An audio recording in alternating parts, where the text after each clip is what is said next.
Depois tem que ver um negócio aqui. Então, estamos aí, senhoras e senhores, nesta data de 26 de abril de 2023.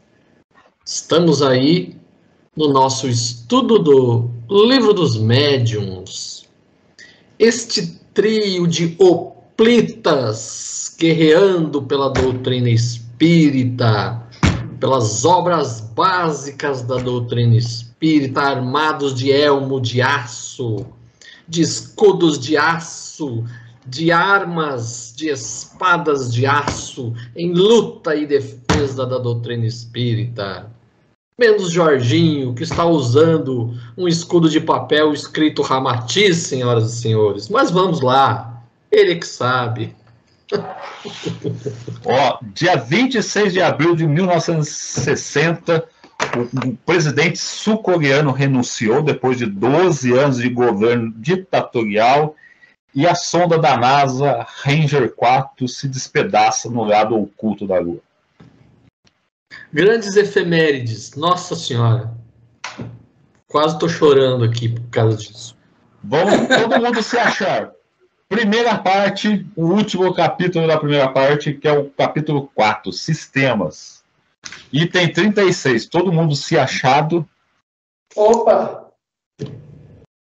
Então vamos que vamos. 36. Quando os fenômenos estranhos do espiritismo começaram a se produzir, ou melhor dizendo, reapareceram nos últimos tempos, o primeiro sentimento que causaram foi o da dúvida sobre sua realidade, e ainda mais sobre a sua origem. Quando foram constatados por testemunhos irrecusáveis e por experiências que todos puderam fazer, aconteceu que cada um os interpretou a seu modo, conforme suas ideias pessoais, suas crenças ou suas prevenções. Daí surgiram vários sistemas, que uma observação mais atenta viria a dar o seu justo valor. Os adversários do espiritismo pensaram encontrar um argumento nessa divergência de opiniões e proclamaram que os próprios espíritos não estão de acordo entre si. É em si mesmo um argumento pobre e precário. Se refletirmos que os passos de todas as ciências nascentes são necessariamente incertos, até que o tempo permita reunir e coordenar os fatos que podem firmar a opinião, isso que a gente tem que tomar cuidado. À medida que os fatos se completam e são mais bem observados, as ideias prematuras se apagam e a unidade se estabelece, se não em todos os detalhes, pelo menos sobre os pontos fundamentais. Foi o que aconteceu com o Espiritismo. Ele não podia escapar à lei comum e devia mesmo, por sua natureza, se prestar mais do que qualquer outro assunto à diversidade das interpretações. Pode-se mesmo dizer que, nesse sentido, foi mais rápido que as outras ciências mais antigas, do que a medicina, por exemplo, que divide ainda os maiores sábios. Ou seja, então, quando o Espiritismo surgiu, começaram-se a estudar e cada um criou seu sistema, né? Um pensava que era magnetismo, outros aceitavam que era espírito, mas ou era só demônio, ou era só espíritos superiores.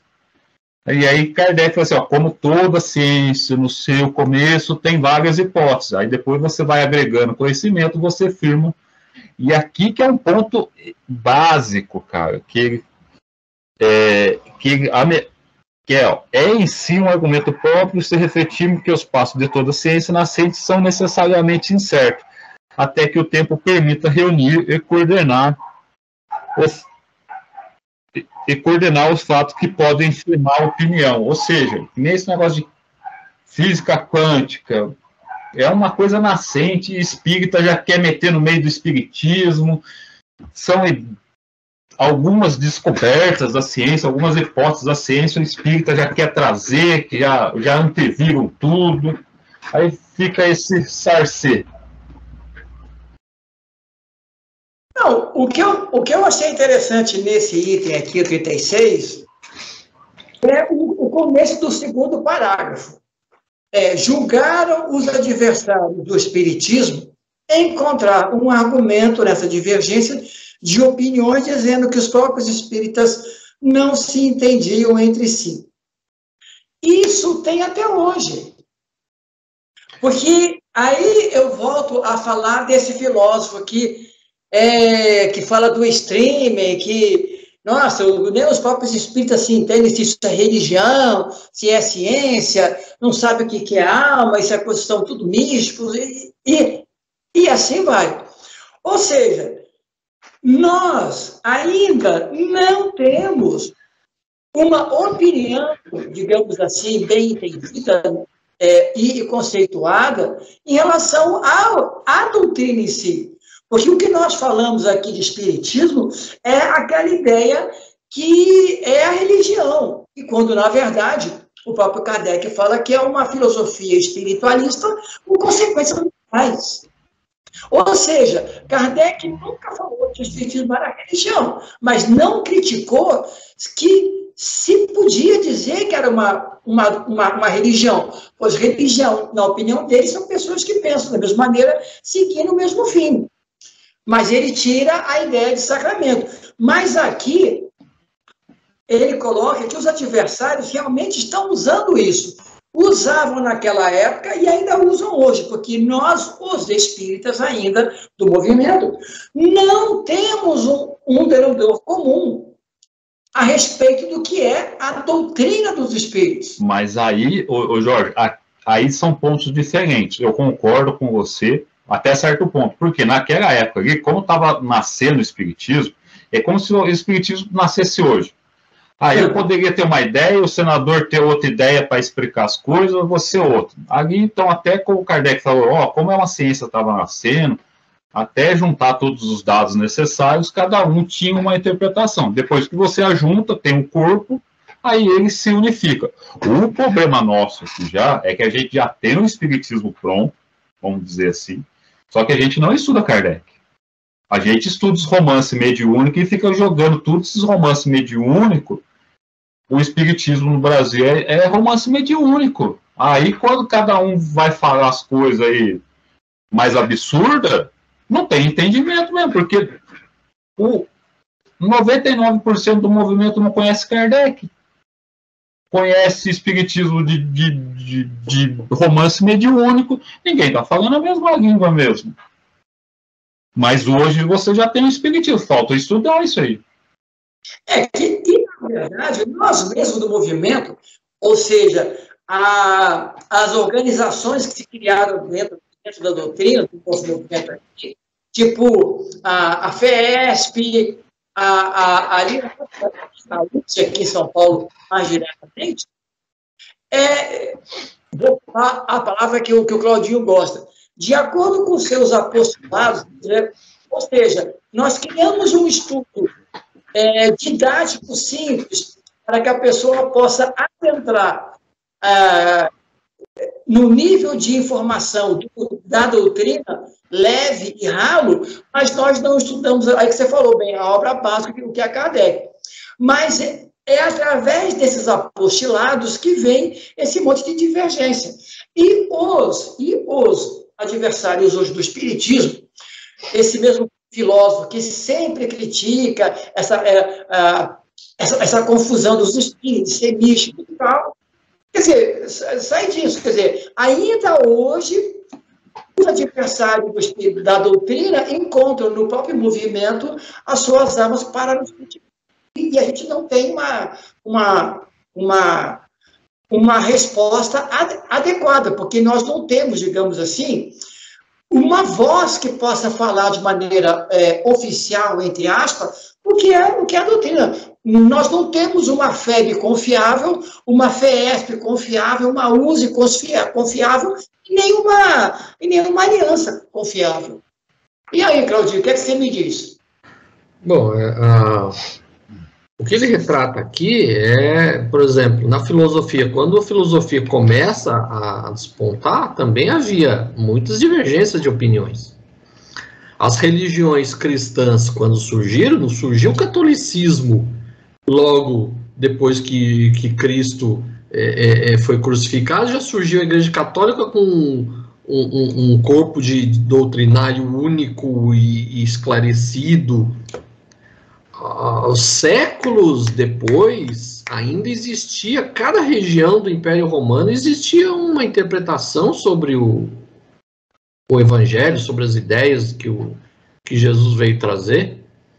Então é normal que no início qualquer doutrina vai ter diversas interpretações, até que se forme um corpo já estudado, debatido, experimentado.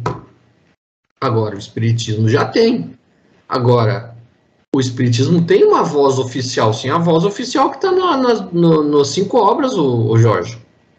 A gente não precisa da FEB, a gente não precisa da USE, não precisa da aliança para dizer o que é o certo da doutrina, o que é o certo está nas 5 obras da doutrina. É só ler, é só cumprir, seguir o que está escrito aqui. Agora, o que FEB faz, o que outras fazem, é uma interpretação paralela na visão deles a respeito do que está na doutrina, criando, inclusive, como ele fala aqui, sistemas que não constam das obras básicas.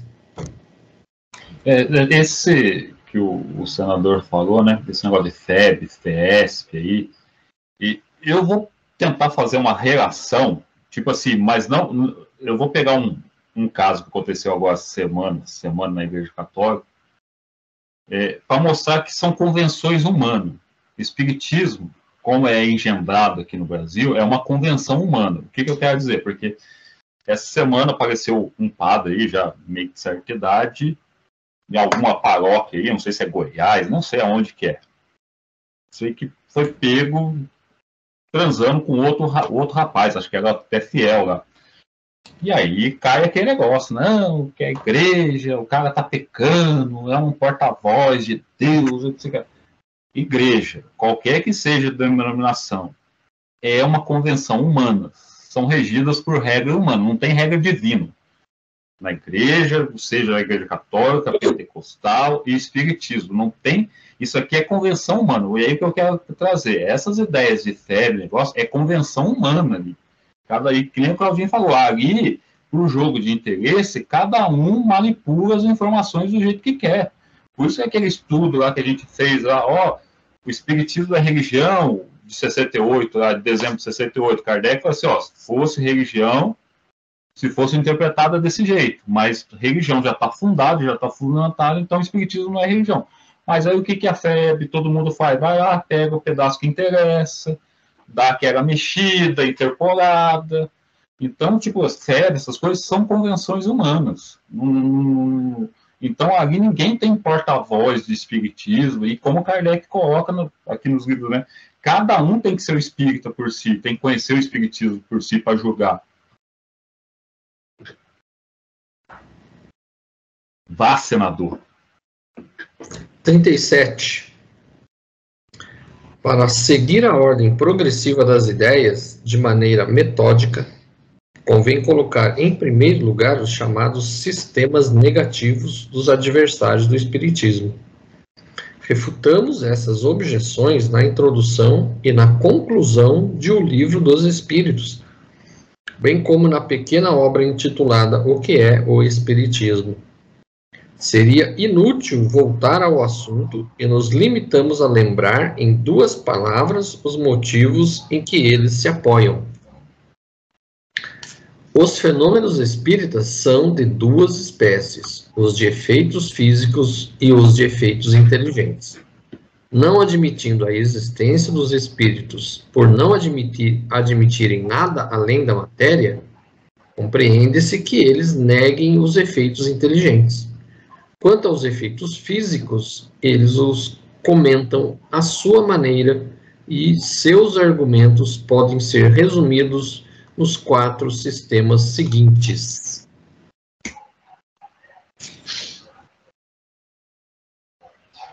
Algum comentário, senador? Aqui eu acho que nem precisa, né?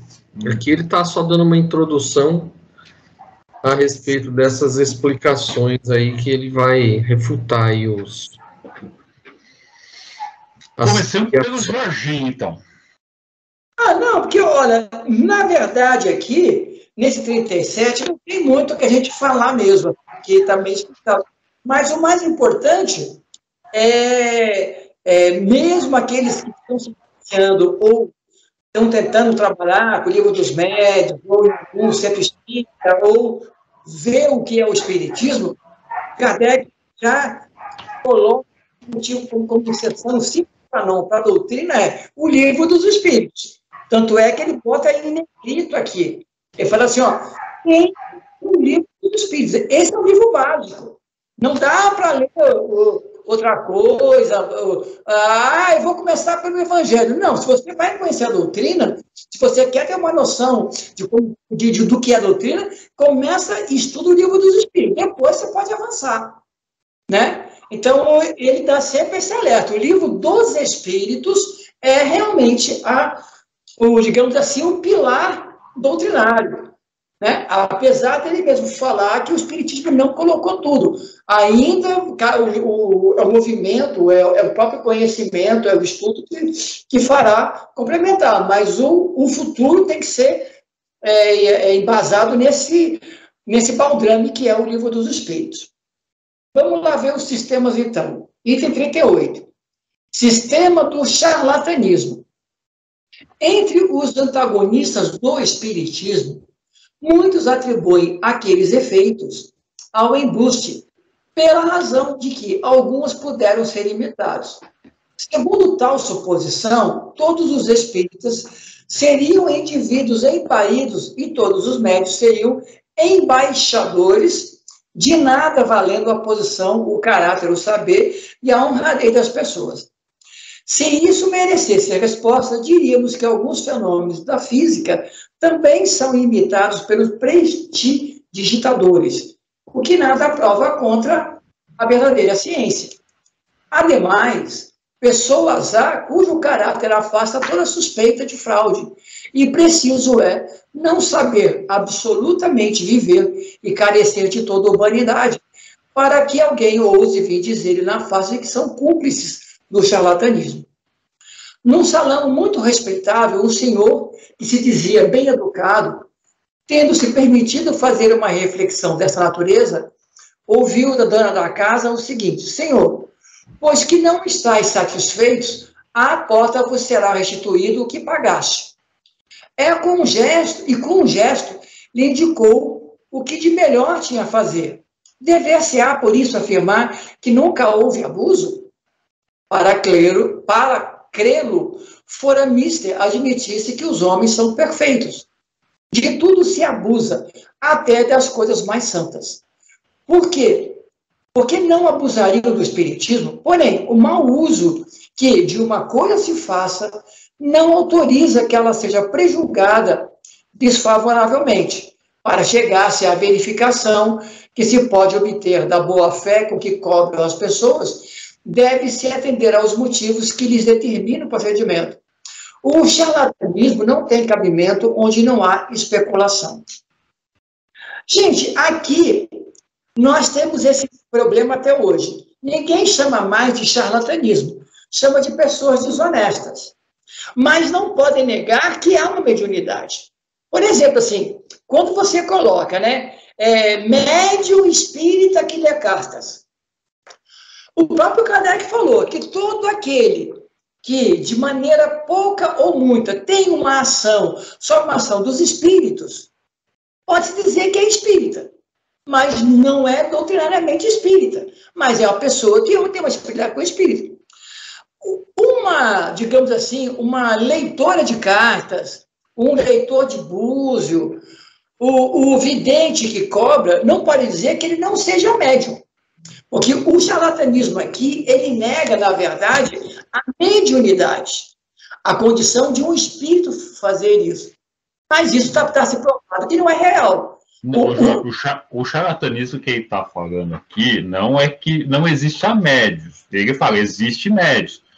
Só que o charlatanismo vem ganhar dinheiro com isso aí, porque na época de Kardec era muito apresentar em teatros, alguém falava que era médio e fazia um monte de coisa, aí se cobrava entrada para entrar. Ele não está falando que não existe médium, ele o charlatão não fala, não existe médium.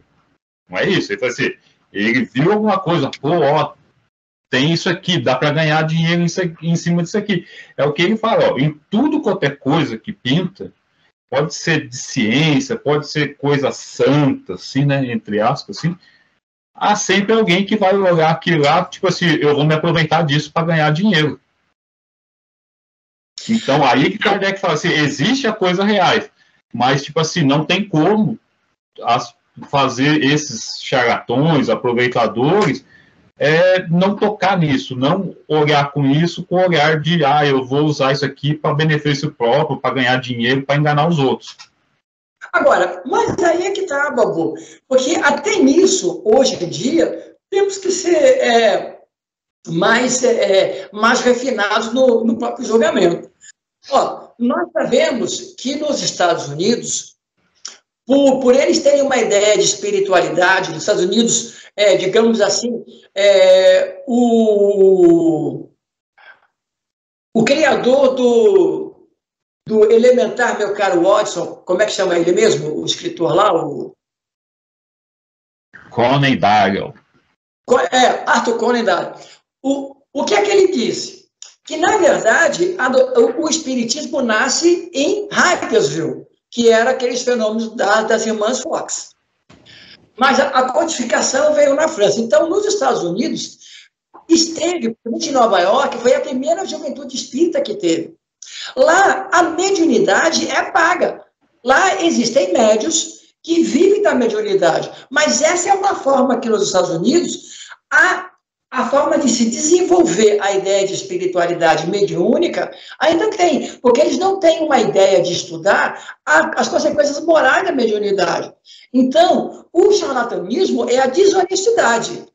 Porque nos Estados Unidos, muitos médios são honestos, são bons médios, mas vivem financeiramente da mediunidade. E aí cai num problema. Quando você paga para o serviço tem que funcionar, senão você tem que devolver o dinheiro. Aqui, o que ele está dizendo aqui, simplesmente assim,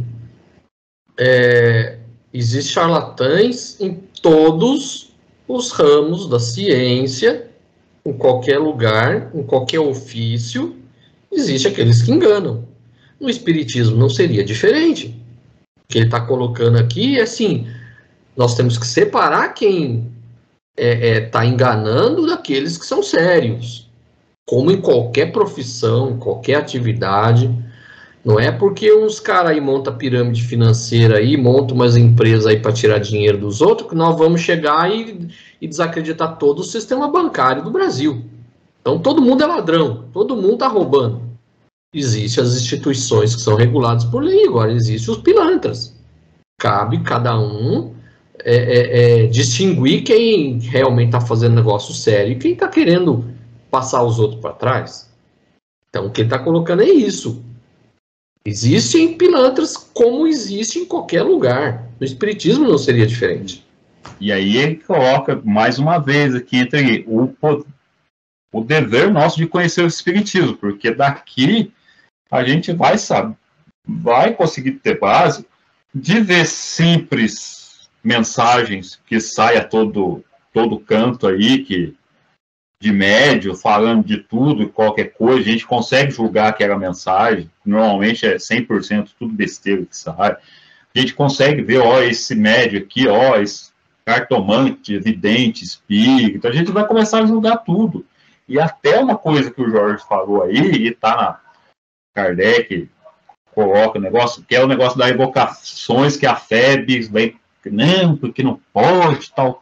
E tem um texto que nós vamos estudar depois, da Revista Espírita 62, da Viagem Espírita, quer dizer, da Viagem Espírita, que Kardec faz discorrer esse negócio maravilhosamente. Ele fala assim, o tempo de Moisés era de um jeito, hoje é de outro jeito, daqui para frente vai ser de outro jeito também. E esse negócio, não pode, que a FEB vende, não pode evocar, senão você vai atrair mal coisa. Você sempre teve evocação, desde o Egito Antigo, você tem aqui pessoas que nem tiveram contato com o espiritismo e são médios, mas não se colocam como esse nome, né? A pessoa nem estuda espiritismo, mas desde de criança, assim, tem contato com com os espíritos. Você tem esse negócio nos Estados Unidos, você tem a religião africana, não só aqui no Brasil, mas principalmente lá no continente africano, que tem evocações em tudo quanto é religiões. Então, esse negócio de evocar, não pode evocar, gente, isso aí pertenceu à humanidade o tempo inteiro. Aí Kardec veio colocar isso na revista, na viagem espírita, pode evocar, mas com fins úteis. Se você quiser ficar brincando com isso aí, você vai ter as suas consequências. Não que vai ser obsediado, umas coisas que se vendem no meio espírita até hoje aí. Então, essa questão aí lá nos Estados Unidos, eles usam a mediunidade de forma mecânica. Então, eles não conhecem a doutrina espírita, eles não conhecem o que é o mundo espiritual. É um desconhecido para eles. Então, como o Babu falou aí, quer dizer, intercâmbio com o mundo espiritual sempre existiu. No Templo de Delfos, o que as pitonisas faziam? Era um intercâmbio com o mundo espiritual. Eles passavam lá o que supostamente os espíritos passavam para as pitonisas, elas passavam para as pessoas que iam lá e pagavam para obter as respostas. Tem até um caso curioso que o rei da Lídia, o Creso, ele foi no Templo de Delfos porque ele estava querendo saber se ele entrava em guerra ou não com o Império Persa. O reino da Lídia fica ali na região ocidental hoje da Turquia. No Templo de Delfos falaram para ele o seguinte: olha, se você atravessar o rio tal, que era a fronteira do reino dele com o Império Persa, você verá um grande reino ser destruído. Aí ele pensou, um grande reino ser destruído só pode ser dos persas. Vou lá, ele invadiu, atravessou o rio com o exército dele, foi derrotado, e o reino da Lídia virou província do Império Persa. Só que ele sobreviveu à batalha e foi lá no Templo de Delfos reclamar que fizeram uma previsão errada para ele. Aí lá eles falaram, não, nós não fizemos a previsão errada. Você que não entendeu a previsão. O grande reino que você veria destruído era o seu, não era o do persa. Então, quando você usa a mediunidade de forma mecânica, os espíritos podem te enganar e você nem percebe. Porque você não tem o conhecimento da doutrina para saber diferenciar. Porque espírito pode ser bom, pode ser ruim. Quer dizer, o mundo espiritual, as pessoas continuam com o seu mesmo caráter de quando era vivo aqui na Terra. Então não é porque morreu, virou santo, virou anjo, virou puro, só vai falar a verdade. Então quando eles usam de forma mecânica, eles não têm esse tipo de conhecimento. Então o espírito falou, para eles é verdade. E muitas vezes passa a informação errada. É o que acontece aqui no Brasil. Esse negócio, não vamos evocar, deixa o primeiro que aparecer fala. Kardec colocou assim, ó, se não invocar, o que está mais cheio aí é de espírito leviano que quer tomar a palavra e falar qualquer besteira. E eles vão falar qualquer besteira. Vai ter público e eles vão falar. 39. Sistema da loucura. Alguns, em uma espécie de tolerância caridosa, concordam em pôr de lado a suspeita de fraude e pretendem que, se não fazem ingênuos, são eles os próprios ingênuos, o que quer dizer que são imbecis.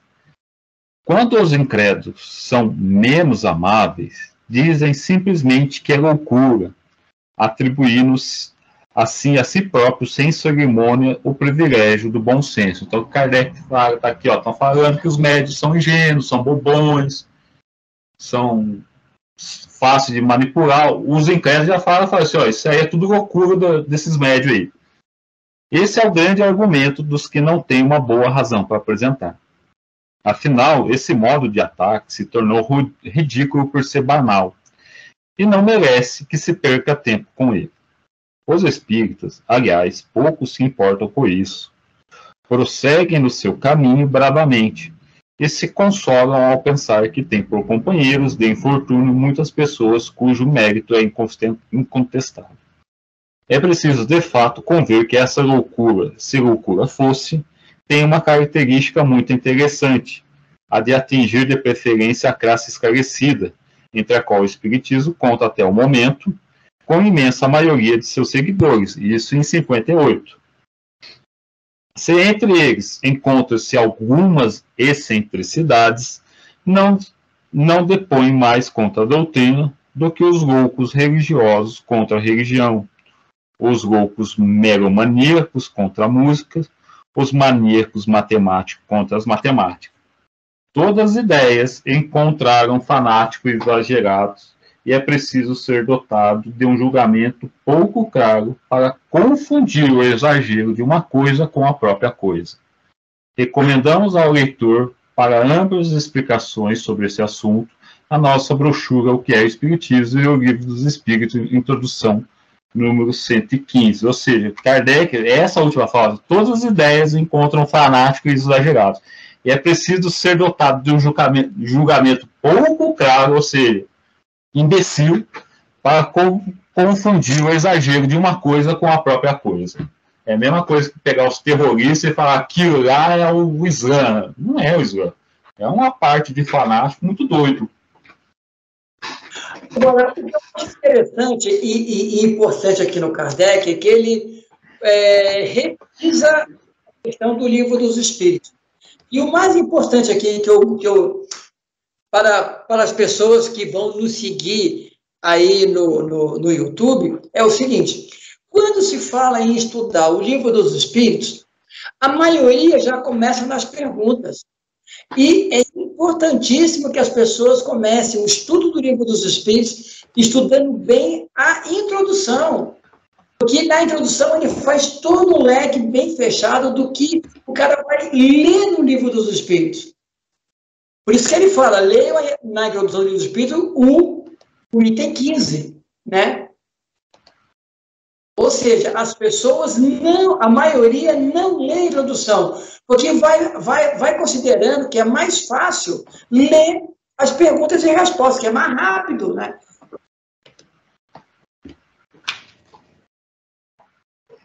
O que ele coloca aqui é tipo assim,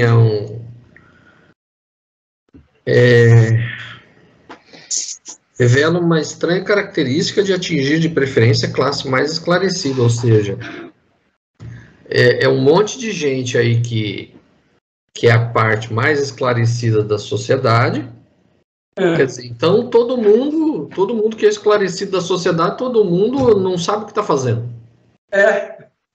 Os fanáticos, os que são céticos, os incrédulos, todo esse povo aí sabe o que está fazendo. A parte esclarecida da sociedade não sabe.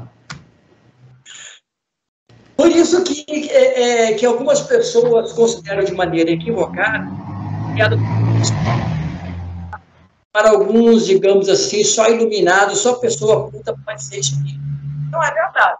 Mas no sistema necessário que foi, era importante que ela passasse pelos trens de pessoas realmente gabaritadas, para que ela saísse no seu bojo, na sua estrutura, depois desses trens.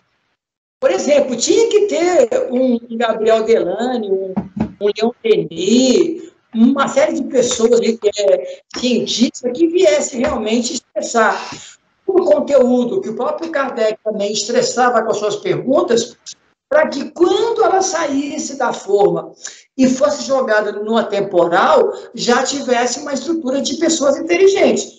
Porque se pessoas simples começassem a escrever, eu dizer que isso era de pessoas semi-alfabetizadas, que era misticismo. Mas como a sociedade culta parisiense começou realmente a formatar esse movimento, isso hoje ainda se fala que ser espírita é necessário ser, digamos assim, acima de ensino médio, tem que ser tipo, né? É formado de 70% de pessoas que têm curso superior, o que não é verdade. Não, tem uma estatística que mostra que a maioria dos espíritas são mais escolarizados do que a média das outras religiões. Então, se pegar católico, pegar evangélico, o percentual de católicos evangélicos que tem curso superior proporcionalmente em relação ao todo, no espiritismo, a maioria é mais escolarizada. Por quê? Porque não é uma religião, vamos dizer assim, como se tornou no Brasil, não é algo teoricamente fanatizante, não é algo que você tem dogmas, que você tem rituais. Isso é coisa mais para uma camada menos escolarizada, que está mais preocupado com o dia a dia, com o que eu vou comer amanhã. Então as pessoas, eu faço até uma analogia à própria filosofia na Grécia Antiga. A filosofia surgiu por quê? Porque as pessoas que tinham um nível social mais alto, eles não se preocupavam com trabalho. Elas tinham tempo livre para filosofar. Então, o espiritismo é mais ou menos a mesma coisa. As pessoas agregam pessoas com maior nível de escolaridade, porque é um tipo de doutrina que vai exigir mais leitura, vai exigir mais raciocínio, vai exigir mais debate. E muitos que estão no catolicismo, na religião evangélica, eles não são afeitos a esse tipo de coisa. Eles preferem crer em algo que diga para você, é isso, isso, isso, isso, faz isso e acabou. Então eu cumpro os meus rituais, as minhas obrigações religiosas, eu tô quite com a minha religião. Então eu já peguei trabalhador da casa espírita que tem nível superior, que era voluntário da casa, e quando eu coloquei lá o estudo das obras do André Luiz, por exemplo, a pessoa se interessou, mas quando eu falei que era estudo, não era aula, a pessoa me perguntou, mas vai ter que pensar, vai ter que raciocinar? Então eu não quero. Mas isso que você falou, senador, por isso que eu volto. O espiritismo aqui tá virando, já virou massa de manobra, e daqui a pouco vai ter os fanáticos espíritos aí muito doidos. Mas o que você descreveu, assim, o Kardec coloca também, assim, o espiritismo requer estudos de anos a fio, ele fala, não é uma ciência que você vai aprender, uma filosofia de uma hora para outra.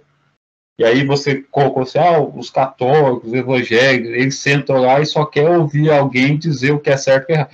O movimento espírita é isso. Os frequentadores da casa espírita não querem estudar. Eles querem sentar a bunda e ouvir uma coisa bonita e aquilo lá e acabou. O espiritismo, por isso que eu falo pra você, esses apostilados, essas coisas, virou uma religião, fez a pessoa, tipo assim, sentar ali e massa de manobra. Mas é por isso que a maioria dos espíritas não estuda as obras básicas. Quem estuda as obras básicas, ali é uma camada muito pequena do espiritismo. Uhum. Pega um católico que leu a Bíblia, um evangélico que leu a Bíblia. A maioria também não leu. Uhum. Então vamos lá, 40. 40. Sistema da alucinação.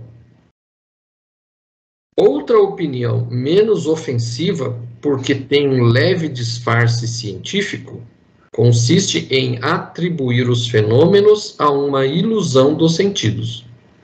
Assim, o observador seria de muita boa fé, mas creria ver o que não vê. Quando vê uma mesa levantar-se e permanecer no ar sem qualquer apoio, a mesa nem se moveu. Ele a vê no espaço por uma ilusão ou por um efeito da refração, como o que nos faz ver um astro ou um objeto na água, deslocado de sua verdadeira posição. A rigor, isso seria possível, mas os que testemunharam esse fenômeno constataram a suspensão passando por baixo da mesa, que seria difícil se ela não houvesse sido elevada. Além disso, ela é elevada tantas vezes que acaba por quebrar-se ou cair. Seria isso também uma ilusão de ótica? Uma causa fisiológica bem conhecida pode fazer, sem dúvida, que se veja rodar uma coisa que nem se mexeu, ou que nos sintamos rodar quando estamos imóveis. Mas quando várias pessoas que estão ao redor de uma mesa são arrastadas por um movimento tão rápido que é difícil segui-la, e algumas são até mesmo derrubadas, teriam acaso sofrido vertigens, como o ébrio que vê a casa passar-lhe pela frente? Ou seja, todo mundo devia ter tomado ali uma pinga ali pura. Tá todo mundo loucão. Para ver o que não viram. Isso. Tá todo mundo ali tomando santo daime, todo mundo chapadaço, só o Jorginho com dor de barriga, correndo para ir no banheiro.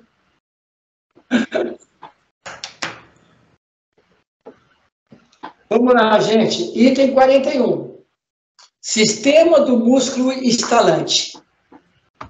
Sendo assim, pelo que toca à visão de outro modo, não poderia ser, pelo que concerne à audição. Quando as pancadas são ouvidas por todas as pessoas reunidas em determinado lugar, não há como atribuí-las razoavelmente a uma ilusão. Pomos de parte, está claro, toda ideia de fraude e supomos que uma atenta observação tenha verificado não serem as pancadas atribuíveis a qualquer causa fortuita ou material. É certo que um sábio médico deu desse fenômeno uma explicação, ao seu parecer, peremptória. Gente, aqui no meu livro dos médicos tem um adendo aqui, dizendo o seguinte, que esse médico foi o senhor Joubert de Labelle. Para ser justo, é preciso dizer que essa descoberta é devida ao senhor Schiff, sei lá o nome. O senhor Joubert desenvolveu as consequências diante da Academia dos Médicos para dar o golpe de misericórdia nos espíritos batedores. Todos os detalhes podem ser encontrados na Revista Espírita, junho de 1859. Nota de Kardec. A causa, disse ele, reside nas contrações voluntárias ou involuntárias do tendão do músculo curto perôneo. A esse propósito, desce às mais completas minúcias anatômicas para demonstrar por que mecanismo pode esse tendão produzir os ruídos de que se trata, imitar os rufos do tambor e até executar áreas ritmadas. Conclui daí que os que julgam ouvir pancadas numa mesa são vítimas de uma mistificação ou de uma ilusão. O fato em si mesmo não é novo. Infelizmente, para o autor dessa pretendida descoberta, sua teoria é incapaz de explicar todos os casos. Digamos, antes de tudo, que os que gozam da estranha faculdade de fazer que o seu músculo curto perôneo ou qualquer outro estale à vontade, da de executar áreas por esse meio, são indivíduos excepcionais, enquanto que é muito comum é a de fazer-se que uma mesa de pancadas e que nem todos, dado algum, existem dos que gozam dessa mesma faculdade, possuam a primeira. Em segundo lugar, o sábio doutor esqueceu de explicar como o estalido muscular de uma pessoa imóvel e afastada da mesa pode produzir nessas vibrações sensíveis a quem a toque. Como pode esse ruído repercutir à vontade dos assistentes, nas diferentes partes da mesa, nos outros móveis, nas paredes, no forro, etc. Como, finalmente, a ação daquele músculo pôde atingir uma explicação a que nos reportamos, se de fato fosse, apenas infirmaria o fenômeno das pancadas, nada adiantando com relação a qualquer outro dos muitos modos de comunicação. Reconheçamos, pois, que ele julgou sem ter visto ou sem ter observado tudo e observado bem. É sempre de lamentar que os homens de ciência se afoitem a dar do que não conhecem, explicações que os fatos podem desmentir. O próprio saber dos que possuem deverá torná-los tanto mais circunspectos em seus juízos, quanto é certo que esse saber afasta deles os limites do desconhecido. Na verdade,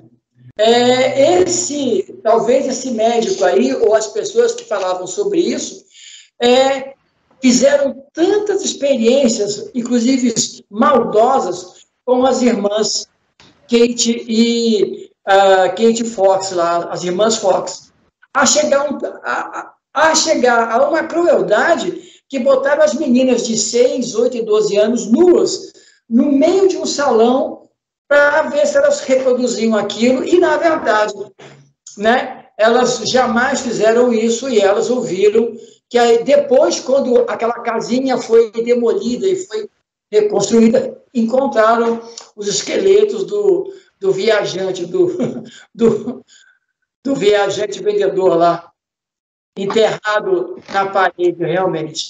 Essa parte aqui que ele fala do médico, fala do curto pegônio, né?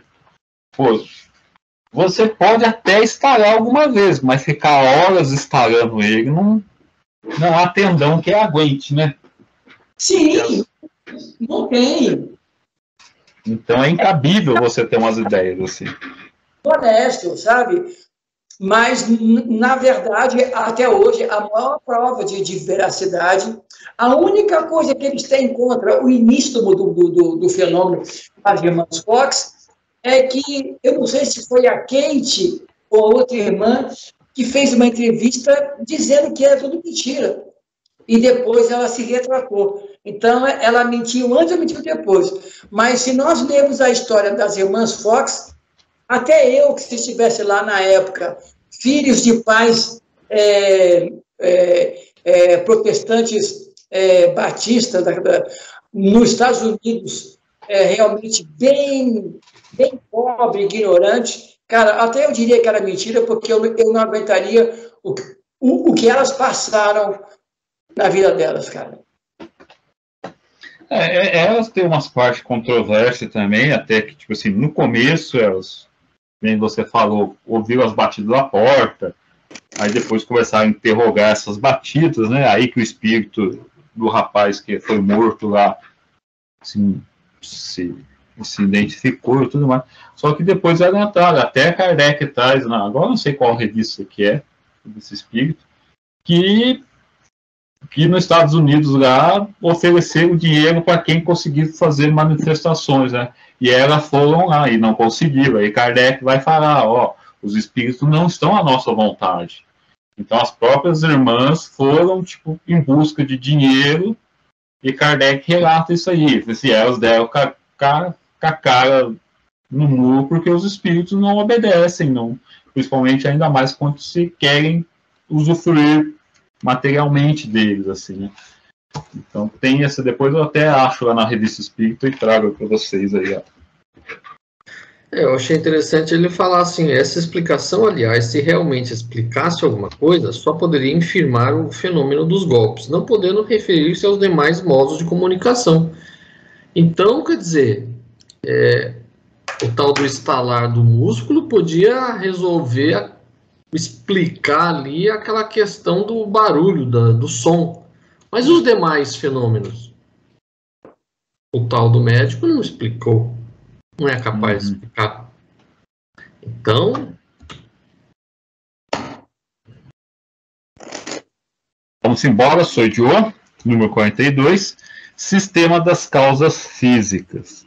Aqui saímos dos sistemas de negação absoluto, ou seja, que não existe nada, ou é loucura, ou alucinação, sendo constatada a realidade dos fenômenos. O primeiro pensamento que naturalmente veio à ideia dos que reconheceram foi atribuir os movimentos ao magnetismo, à eletricidade ou à ação de um fluido qualquer. Em uma palavra, há uma causa completamente física e material. Essa opinião não tem nada de irracional e teria prevalecido se seus fenômenos se limitassem a efeitos puramente mecânicos. Uma circunstância parecia mesmo confirmá-la, em alguns casos, o crescimento da força em razão do número de assistentes. Cada um deles podia, assim, ser considerado um dos elementos de uma pilha elétrica humana, o que caracteriza uma teoria como verdadeira, como já dissemos. É o fato que que ela poder explicar tudo. Assim, se um único fato vem contradizer, ela é falsa, incompleta ou muito absoluta. Foi o que não tardou a ocorrer aqui.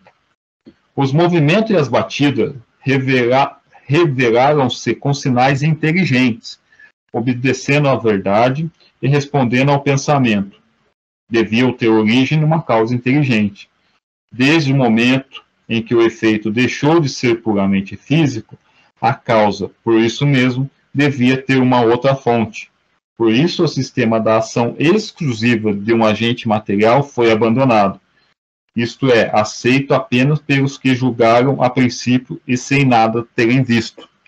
O ponto fundamental está, portanto, em constatar a ação inteligente, que pode ser comprovada por todo aquele que der o trabalho de observar. E aí, Kardec, nesse resumo, ele traz, aqueles que admitiram que acontecia o fenômeno, primeiro pensaram que era alguma coisa material, que era magnetismo, que era eletricidade, e até que ele fala, isso parecia que quanto mais tinha assistente, mais essas pancadas aumentavam o ruído, a intensidade, e aí só que ele vem falar assim, o que matou essa hipótese foi as respostas inteligentes, depois vieram por pensamento, você perguntava, as batidas respondiam conforme a pergunta por pensamento, até chegar à parte escrita. Né? No livro, se não me engano, é do Gustavo Gelli, o Espiritismo perante a Ciência. Se não me engano, ou do Gabriel Delano, agora esqueci. Ele mostra que em Londres, né, tinha um instituto de pesquisas psíquicas, né, que era muito sério.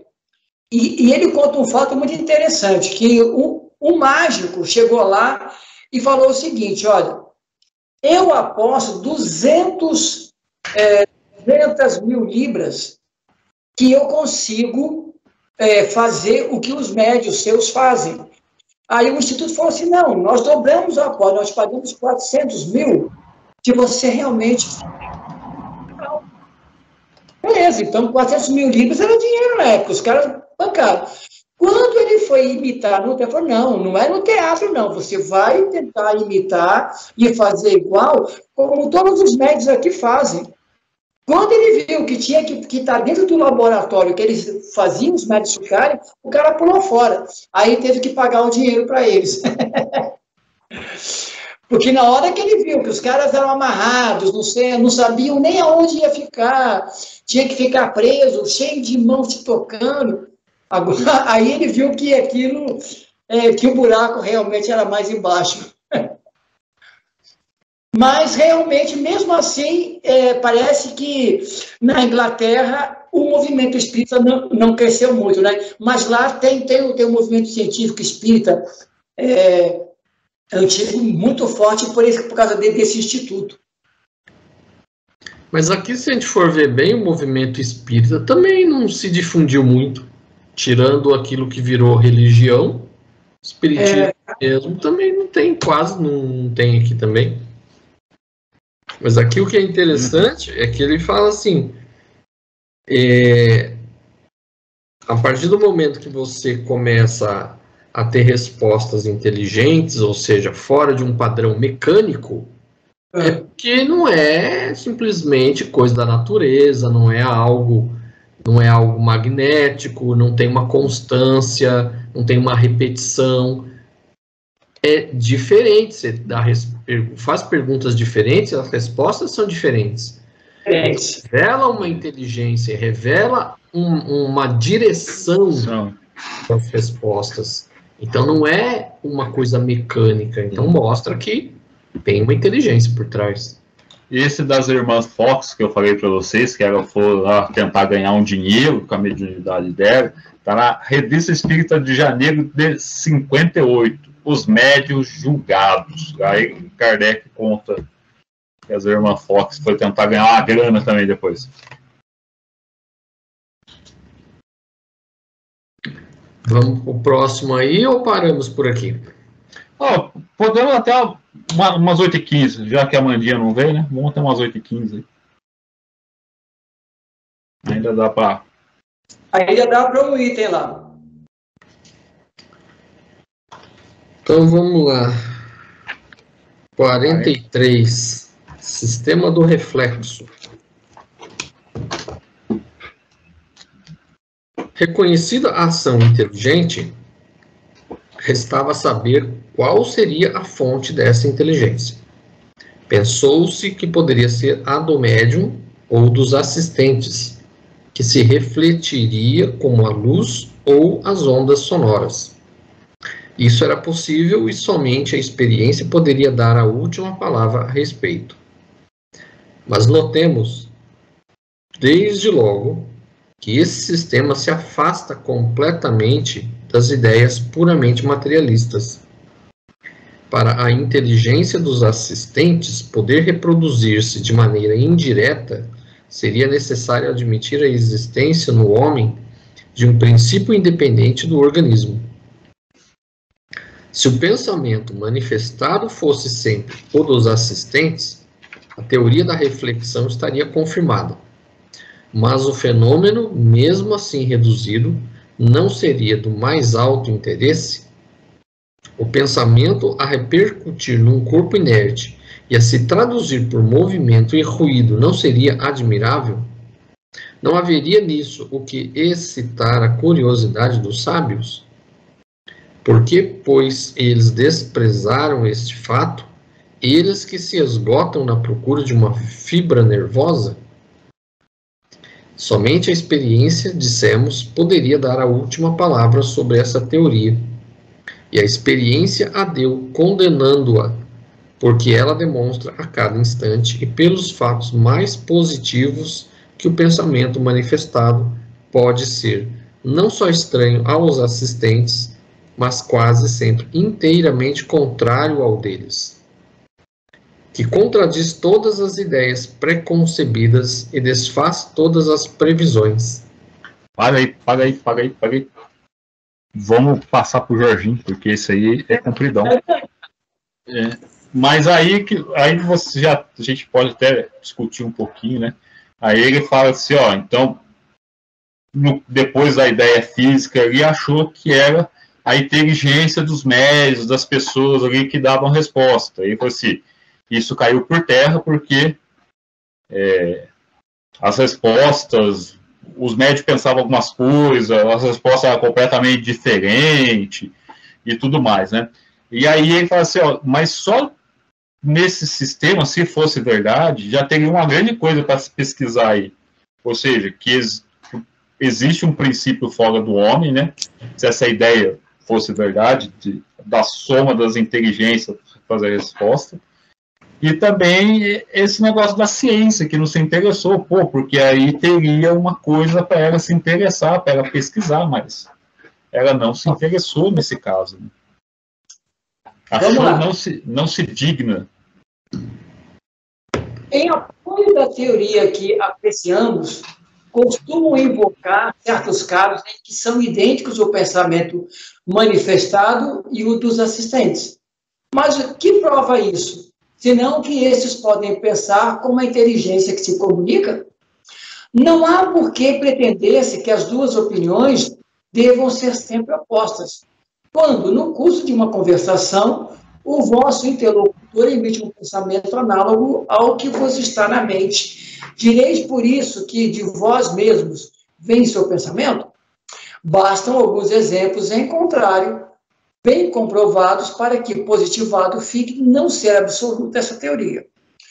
Como explicar pela reflexão do pensamento as escritas feitas por pessoas que não sabem escrever, as respostas do mais alto alcance filosófico obtidas por indivíduos iletrados, as respostas dadas a perguntas mentais ou em língua que o médium desconhece e mil outros fatos que não permitem dúvidas sobre a independência da inteligência que se manifesta? A opinião oposta não pode deixar de resultar de falta de observação.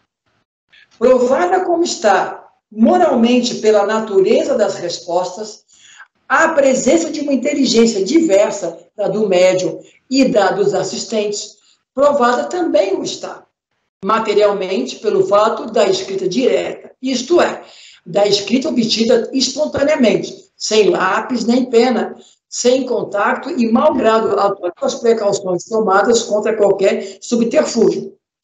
O caráter inteligente do fenômeno não pode ser posto em dúvida, logo há nele mais alguma coisa que uma ação fluídica.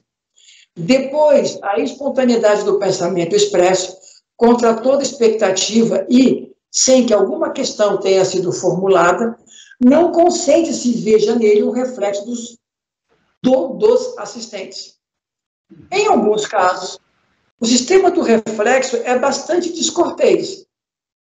Quando numa reunião de pessoas honestas surge inopinadamente uma dessas comunicações de revoltante grosseria, fora desatencioso para com os assistentes, pretender-se que ele haja provindo de um deles, sendo provável que cada um se daria pressa em repudiá-la. Vede o Livro dos Espíritos, introdução 16.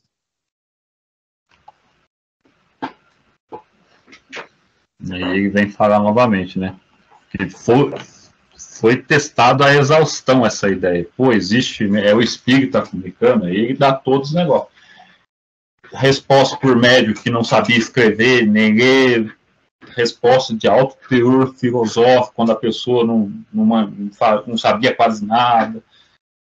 E então Kardec questionou bastante essa coisa, e testou-se, né? Bastante experimentos assim para se convencer de que não estava sendo um joguete até, e falar assim, pô, as respostas que estão me dando, só ver a filosofia espírita, né? As respostas que estão ali, o teor da filosofia que tem ali, né? O exemplo mais claro é do próprio Kardec, né, que se utilizou de médiuns muitas vezes muito jovens, que não tinha o conhecimento cultural para passar informações que ele recebeu. Exatamente. Então, essas informações não tem como atribuir a sua origem ao médium, porque eram adolescentes, muitas vezes, e não tinham o menor cabedal cultural para passar as informações que elas passaram. Então mostra que, de fato, a origem, a fonte da informação não foi os médiuns. Eu li mais um. Sistema da alma coletiva. 44. É uma variante do precedente. Conforme esse sistema, somente a alma do médium se manifesta.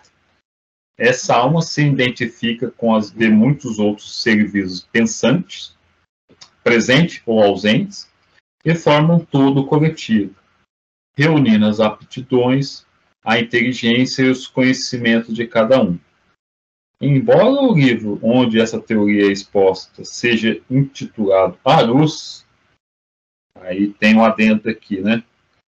Comunhão, a luz do fenômeno do espírito, meses que falam sonâmbulos, médios, milagres, magnetismo espiritual, força da prática da fé, por Eman Tupse, uma alma coletiva escrevendo por intermédio de uma prancheta. Bruxelas, 1858, Casa de Vroine, uma coisa assim.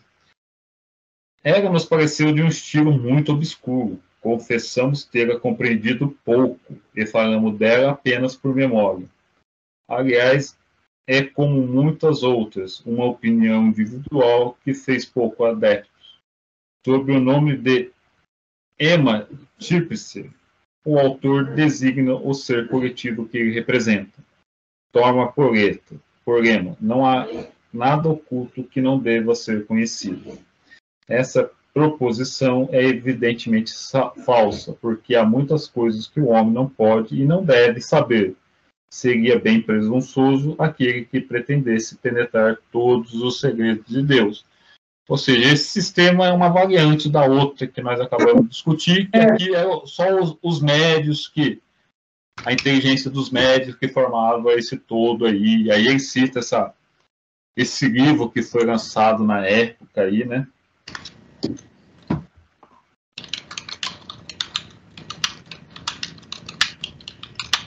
senador ali pesquisando o livro. Já vai comprar, edição de 1958, 1800, original em francês de Bruxelas. Não, essa expressão ela é bíblica. Eu lembrei aqui, aí eu fui pesquisar, tá no Evangelho de Lucas, capítulo 8, versículo 17. Não há nada oculto que não venha a ser revelado, e nada escondido que não venha a ser conhecido e trazido à luz. É uma frase de Jesus, está lá no Evangelho. Com o tempo, conhecimento, tudo que você puder chegar ao alcance será trazido. E aí, pessoal, quem faz a prece final aí? Bate no Jorginho, bate no Jorginho. Encerramos, então? Beleza.